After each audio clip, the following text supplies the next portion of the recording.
આજની જે press conference છે કે નિર્માણ ગાડું જે છે એ ઉપર ગિરનાર ઉપર ક્યારેય પણ થતો નથી અને થવું પણ ના જોઈ.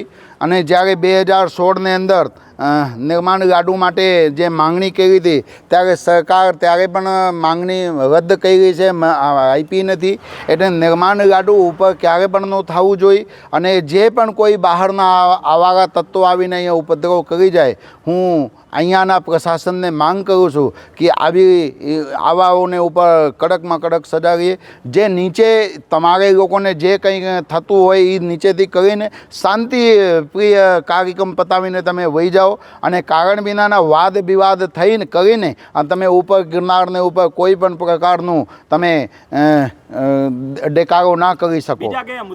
બીજા મુદ્દા તો એવું છે ભાઈ કે જે हमारा સનાતન ધર્મને ઉપર વારને પ્રહાર થતું હોય છે, વારને પ્રહારને અટકાવવા માટેના પ્રયત્ન છે.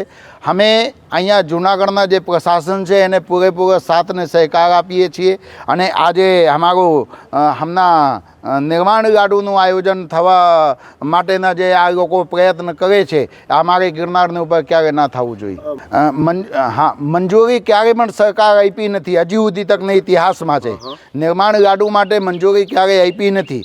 પણ અમુક જે લોકો અમુક રાજકીય લેવલમાં જૈન સંપ્રદાયની અંદર પણ અમુક લોકો રાજકીયમાં છે, તો એ લોકોના રાજકીય કાર્યક્રમને અહીંયા કરી ન જાય એના માટે આપણે બધાને ધ્યાન રાખવું પડશે. હવે એ અંદાજ તો હજી હું ન લગાડી શકું, પણ એ જે નિર્માણ ગાડું માટે કોઈ પણ જૈન સંપ્રદાયના લોકો આવે તો એને અંદર કોઈ પણ પ્રકારનું અહીંયા ઉપદ્રવ ન થાય એના પ્રશાસનને આપણે બધાને સાથ સહકાર આપવાનું છે.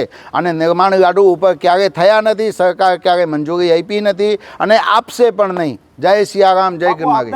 આગળથી પ્રેસ કરવાનું કારણ બીજું કંઈ છે નહીં. શાંતિથી આ બધું પતી જાય અને કોઈ પણ પ્રકારનું કંઈ ઉપદ્રવ ન થાય એના માટેની કહેવાય ને પૂળ પહેલાં પાર બાંધી લેવાનું હોય. એટલે આપને ચેનલના માધ્યમથી અમે આ બધું જણાવીએ છીએ કે આ અમુક રાજકીય લેવલના માણસો અહીંયા જૂનાગઢના વાતાવરણ બગાડી ન જાય એ આપણે ધ્યાન રાખવાનું છે.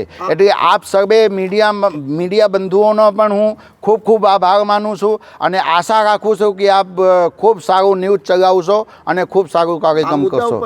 જય ગિરનારી. ચર્ચા થઈ છે. જય ગિરનારી. 2026-27 એડમિશન ચાલુ છે. ઓછા અભ્યાસે ઝડપી નોકરી મેળવવાની સુવર્ણ તક. સતત 9 વર્ષથી નંબર 1 સંસ્થા.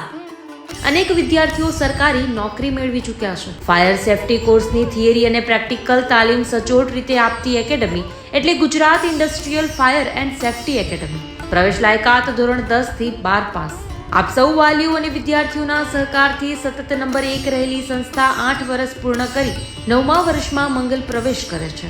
ભવિષ્યના ઘડતર અને સારી નોકરી મેળવવા આજે જ સંપર્ક કરો Gujarat industrial fire and safety academy, બીજા માળે રાષ્ટ્રભાષા ભવન, બસ પોર્ટની સામે, ભુજ, કચ્છ. સંપર્ક 9737296001 8155030882.